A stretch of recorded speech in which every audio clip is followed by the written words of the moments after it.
Welcome once again to the Library of Horror Hotel. It's time for another installing enthrallment of Creepy Cheapies with Dr. Lady, where we look for the best and the most interesting and noteworthy of Halloween masks.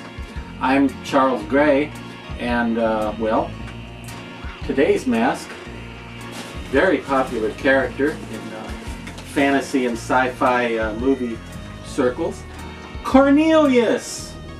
Cornelius the ape, the chimp to be specific, from the Planet of the Apes movie series. Now this is a character played originally by Roddy McDowall in several movies back in the day. So this is you know, based on the original Planet of the Apes film mythology, and not the more recent stuff. This is old school apery right here. And it's from Ruby's Costumes. It came out in time for Halloween of 2015. Although, for some reason, it was supposed to come out in 14, but for some reason these were hard to find. And collectors were not able to get them, although as I understand it now, it's fairly common. Now I think you can get one online for anywhere from 40 to 65 bucks, somewhere in there. If you can get one for 40, 45, yeah, you're doing great.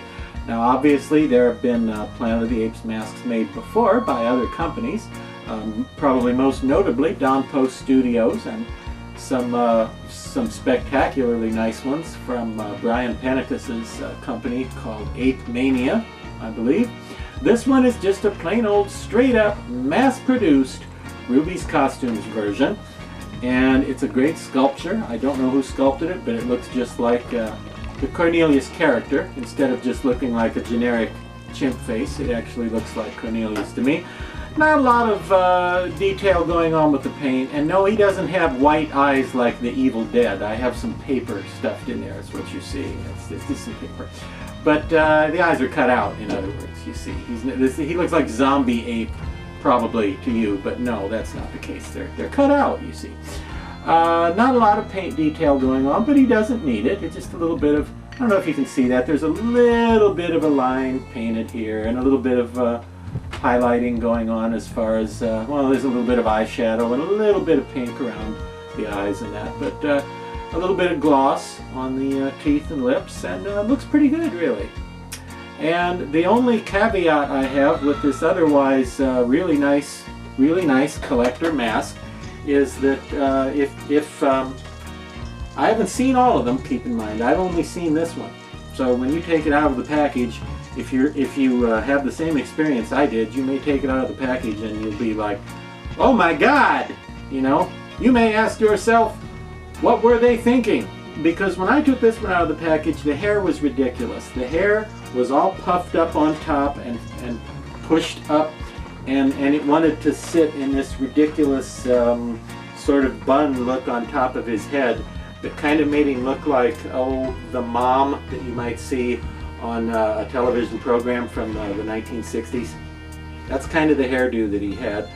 And I thought, well, that looks terrible, and I can't recommend the mask because of that lousy hair they put on there. But actually, turns out, if you just take a regular brush, or I would assume a comb would probably work, and just carefully brush it out and brush it, you can get it to look like this, which is more like it looks in the movies, which is how it should look.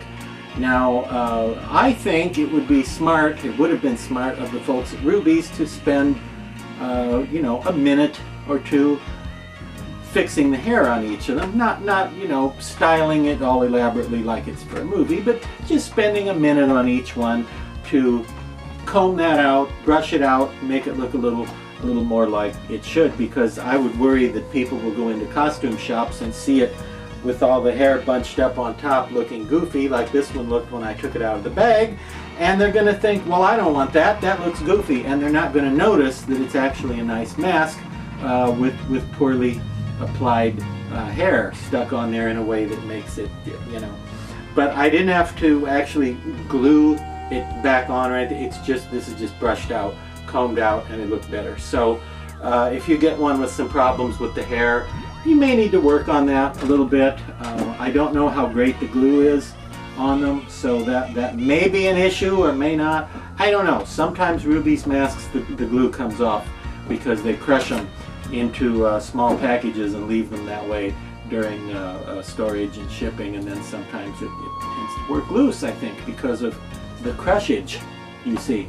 But anyway, if you can straighten the hair out on him a little, you'll have a really cool Planet of the Apes mask for a neighborhood of 40-45 bucks. And you know, I say go for it. Say goodnight, Cornelius. No, don't. I'll say goodnight. Good night.